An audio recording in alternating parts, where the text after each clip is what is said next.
2014, 2018 এবং 2024 সালে 3টি জাতীয় সংসদ নির্বাচন অনুষ্ঠিত হয় আওয়ামী লীগ সরকারের অধীনে। ভোট কারচুপি, আইনশৃঙ্খলা বাহিনী ও প্রশাসনকে ব্যবহার, ফলাফল নিয়ন্ত্রণ সহ নানা অভিযোগ ওঠে সে সময়। এসব নির্বাচন আয়োজনে জড়িত সাবেক প্রধান নির্বাচন কমিশনার, অন্যান্য নির্বাচন কমিশনার এবং নির্বাচন কমিশন সচিবালয়ের সচিবদের ভূমিকা তদন্তে অবিলম্বে একটি কমিটি গঠনের জন্য সংশ্লিষ্ট কর্মকর্তাদের নির্দেশ দিয়েছেন প্রধান উপদেষ্টা ড. মোহাম্মদ ইউনূস।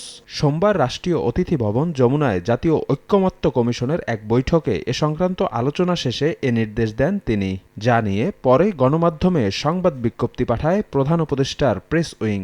বৈঠকে উপস্থিত ছিলেন জাতীয় ঐকমত্য কমিশনের সহসভাপতি অধ্যাপক আলী রিয়াজ, সদস্য বদিউল আলম মজুমদার, ইফতেখারুজ্জামান, সফররাজ হোসেন ও মোহাম্মদ আইয়ুব মিয়া। অন্যান্যদের মধ্যে উপস্থিত ছিলেন প্রধান উপদেষ্টার মুখ্য সচিব সিরাজউদ্দিন মিয়া ও প্রধান উপদেষ্টার বিশেষ সহকারী মনির হায়দার।